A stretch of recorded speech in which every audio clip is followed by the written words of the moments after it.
There is a lie that almost everyone is taught about wealth. They tell you that you need a high income to become wealthy. They tell you that once you start making more money, everything will become easier. They tell you that the problem is your salary, that if you could just make more, get the better job, find the better business, or land the better opportunity, then you would finally be able to build the life you want. But there is a problem. Thousands of people increase their income every year, and somehow remain broke. They get raises, they change jobs, they start businesses, they make more money than they did 5 years ago. And yet, somehow they are still waiting for their next paycheck, still worried about bills, still borrowing, still looking at expensive things they cannot afford, still trapped. And then there are people who earn surprisingly little.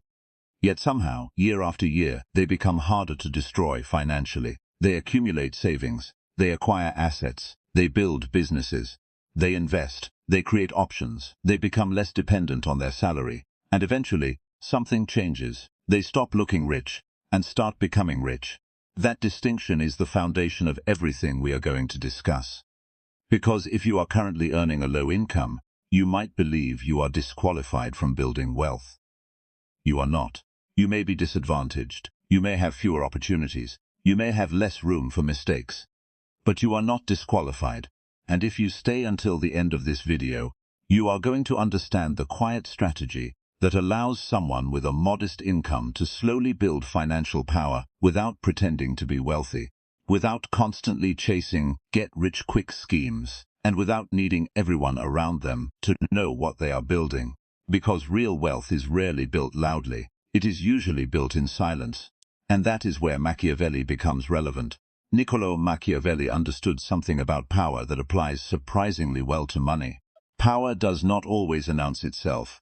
The strongest player in the room is not necessarily the loudest.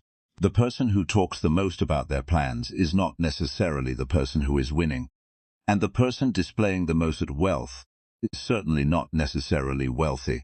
Machiavelli understood perception. He understood appearances. He understood incentives. He understood patience. And most importantly, he understood that the person who controls his resources controls his options.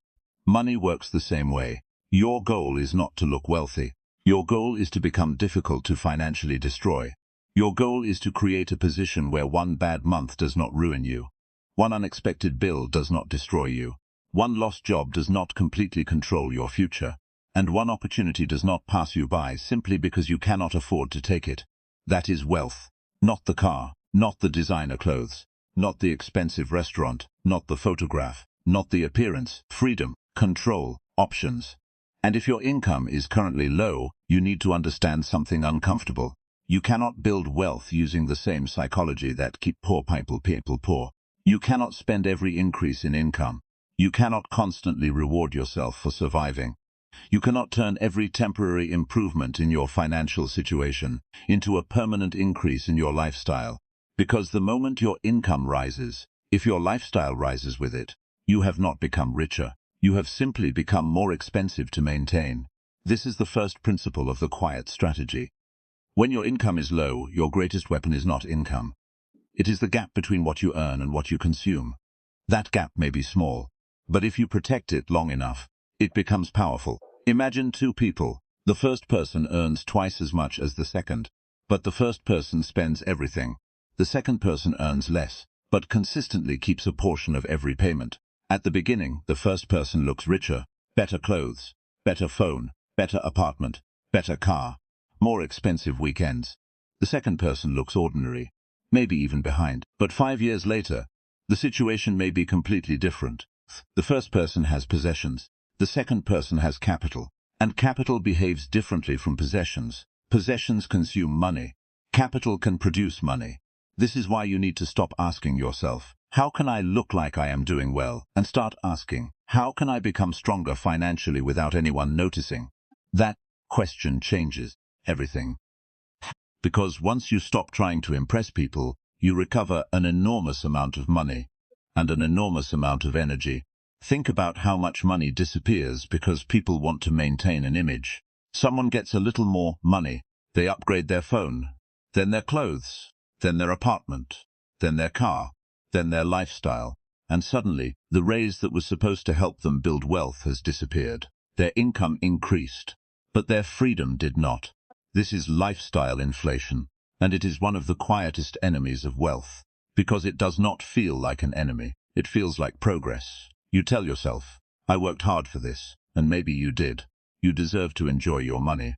But there is a difference between enjoying money and becoming dependent on consumption. The wealthy mindset is not about refusing to spend. It is about understanding what every expense is doing to your future.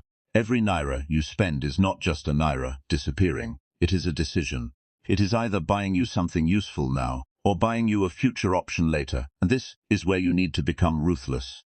Not reckless, not miserly, ruthless. You need to know what deserves your money. Because if you earn little, every financial mistake has a larger percentage impact on your life. Someone earning millions can make a bad purchase and recover. Someone earning very little can make the same mistake and spend months recovering. So when your income is low, your financial strategy must become more deliberate. You cannot afford to live accidentally. You need a system. And the first part of that system is simple. Protect your first layer of capital, your emergency reserve, even if it begins small, very small. Do not make the mistake of thinking that saving a tiny amount is pointless. That is emotional thinking. Wealth is mathematical. If you can consistently create a surplus, you are developing the behavior that will become incredibly valuable when your income increases. Someone who cannot save 1,000 when they earn 100,000 will often struggle to save 100,000 when they earn 1 million. Because the problem was never entirely the income. The problem was the relationship with money. You must train yourself to keep something, to delay consumption, to tolerate the uncomfortable feeling of not having everything you want immediately. This is one of the most powerful financial skills you can develop. Delayed gratification, the ability to say, not yet, not because you will never have it, but because you have something more important to build first. And this is where most people lose. They see something they want, they buy it, they feel good. Then the feeling disappears.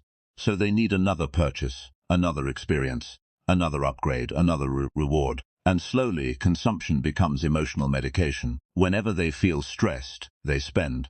Whenever they feel successful, they spend. Whenever they feel depressed, they spend. Whenever they feel jealous, they spend. Whenever they feel insecure, they spend. And eventually, their money is no longer being controlled by strategy.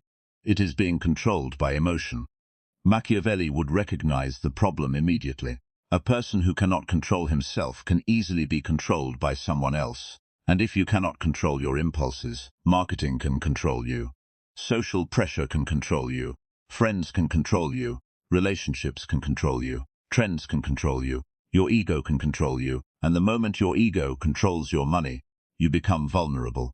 You need to become harder to manipulate, especially financially, because there will always be someone trying to convince you that what you already own is not enough. Your phone is not good enough. Your car is not good enough. Your clothes are not good enough. Your house is not good enough. Your lifestyle is not good enough. Your vacations are not good enough. Someone else is always going to appear richer, and if you compete with appearances, you can never win. There will always be another person with more. So stop playing a game that has no finish line. Instead, play the quiet game. The quiet game is this: earn, protect, accumulate, invest, increase your skills, increase your income, repeat, and say very little about it. Because there is another mistake people make when they begin trying to build wealth. They announce everything. I am starting a business. I am going to become rich. I am investing now. I am buying property. I am building something. They tell their friends. They tell their family. They post it online. They make announcements before they have results. And suddenly, they receive something dangerous. Validation. People congratulate them. People praise them. People tell them how ambitious they are. And their brain receives the emotional reward before they have actually accomplished anything. They feel as though they have already made progress. But talking about the future is not the same as building it. Sometimes silence is useful. Not because you should become secretive about everything, but because your energy should go toward execution. Let people underestimate you. Let them think you are ordinary. Let them think you are still figuring things out. Let them wonder what you are doing. You do not need to explain every move. There is power in having financial goals that nobody else knows about. Because when nobody is watching, you can focus. And when you are not trying to impress anyone, you can make decisions that actually benefit you. You can drive an older car. You can wear simple clothes. You can live below your means. You can decline expensive outings. You can say no. You can save. You can invest. And nobody needs to understand why, because your financial life is not a performance. It is a position. And your position matters more than your appearance. Now, this does not mean you should become obsessed with saving every coin. That is another trap. There is a point where cutting expenses becomes less valuable than increasing your ability to earn. If you spend 10 hours trying to save a tiny amount of money, but spend 0 hours developing a skill that could dramatically increase your income, you are focusing on the wrong battlefield. This is the second principle. Control your expenses, but aggressively increase your earning power. Because there is a floor to how much you can save, you cannot reduce your expenses to 0, but your earning potential can potentially increase dramatically. And this is where low-income wealth building becomes interesting. You need to stop thinking only like a consumer. Start thinking like an owner. Employees think about wages. Owners think about assets. Consumers ask, what can I buy? Owners ask, what can I own? Consumers ask, what can I afford? Owners ask, what can produce value? Consumers spend their income. Owners eventually try to make their assets produce income. That transition can begin extremely small. You do not need to buy a skyscraper. You do not need millions. You need to begin understanding assets. An asset is something that can potentially create value or generate income. A business, a productive skill, intellectual property, certain investments, real estate, equipment used to produce income, a digital product, a valuable audience, a system. Your objective is to gradually convert your labor into assets. Because when you only have labor, you have to keep working to keep earning. But when you own productive assets, your money and systems can begin working alongside you. That is the direction you want to move toward. Slowly, intelligently, without gambling your future. And this is where patience becomes your greatest advantage. People want wealth immediately. That is why they are so vulnerable to scams. They see someone promising enormous returns. They see someone showing screenshots. They see luxury cars. They see mansions. They see watches. They hear, turn 10,000 into 1 million. And something inside them says, what if this is my opportunity? But the quiet wealth builder asks a different question. What is the risk? What happens if I am wrong? What is the underlying mechanism? Where does the return actually come from? Can I survive losing this money? That last question is crucial, because you should never make an investment that can destroy your life. Your first responsibility is survival, then stability, then growth. You cannot compound wealth if you constantly blow yourself up. This is one reason why patience beats excitement. If you can stay in the game longer than everyone else, you gain an advantage. Because compounding requires time. A small amount invested consistently may look insignificant at first. Then something strange happens. The gains begin generating gains. Your capital starts producing additional capital. And eventually, growth starts accelerating. But most people quit before they reach that stage. They look at their first year and think, this isn't working. They look at their second year and think, this is too slow. They want dramatic results. But wealth often grows invisibly before it becomes visible. A tree does not look dramatically different every morning. But underneath the ground, something is happening. Roots are spreading. And eventually, the growth becomes impossible to ignore. Your financial life can work the same way. The first stage may feel boring. Saving your first emergency fund, paying off expensive debt, learning a valuable skill, buying your first investment, starting a small side business, building your first audience, making your first additional income. Your numbers may look unimpressive, but something far more important is happening. You are becoming the kind of person who can handle money. And that identity matters, because when opportunity eventually arrives, you need to have the discipline to take advantage of it. Imagine two people receive the same opportunity. One has no savings, no skills, no discipline, no financial margin. The other has been quietly preparing for years. He has cash reserves, he has skills, he has connections, he has a strong reputation, he has learned how to evaluate risk. He has some capital. When the opportunity appears, the first person says, I wish I could. The second says, let me look at the numbers. That is the difference preparation creates. Wealth is not just about having money. It is about having options. And options are power. If you have no savings, you cannot easily walk away from a terrible job. If you have no skills, you have fewer opportunities. If you have no assets, you remain heavily dependent on your labor. If you have no network, you may never hear about opportunities early. If you have no reputation, people may hesitate to trust you. So building wealth is really about building multiple forms of capital: financial capital, human capital, social capital, intellectual capital, and reputational capital. Your income today is only one measurement of your financial position. Your skills matter. Your relationships matter. Your knowledge matters. Your discipline matters. Your ability to solve problems matters. And sometimes, when you are earning very little, your most valuable investment is not a stock. It is yourself. Learn something valuable. Learn sales. Learn communication. Learn technology. Learn engineering. Learn marketing. Learn design. Learn writing. Learn programming. Learn negotiation. Learn how businesses work. Learn how money works. Learn how to solve problems that people are willing to pay for. Because if you can increase your earning power, you can create a larger gap between income and expenses. And that larger gap gives you more capital. More capital gives you more opportunities. More opportunities create more income. And more income can eventually create more assets. This creates a cycle. And once that cycle becomes positive, your financial life begins to change. But there is something else you must understand. You cannot build wealth while constantly trying to rescue everyone around you. This is uncomfortable to say, but sometimes your financial progress requires boundaries. If you are struggling financially, you cannot continuously spend money trying to prove that you care. You cannot constantly finance other people's lifestyles while your own foundation is collapsing. You need to be generous within your limits. But you also need to understand that destroying your own financial future does not make you responsible. Sometimes the most responsible thing you can do is become financially strong first. Then you can help from a position of strength, not desperation, not guilt, not pressure, strength. Because if your financial foundation is weak, every crisis becomes your crisis. Someone else has a problem.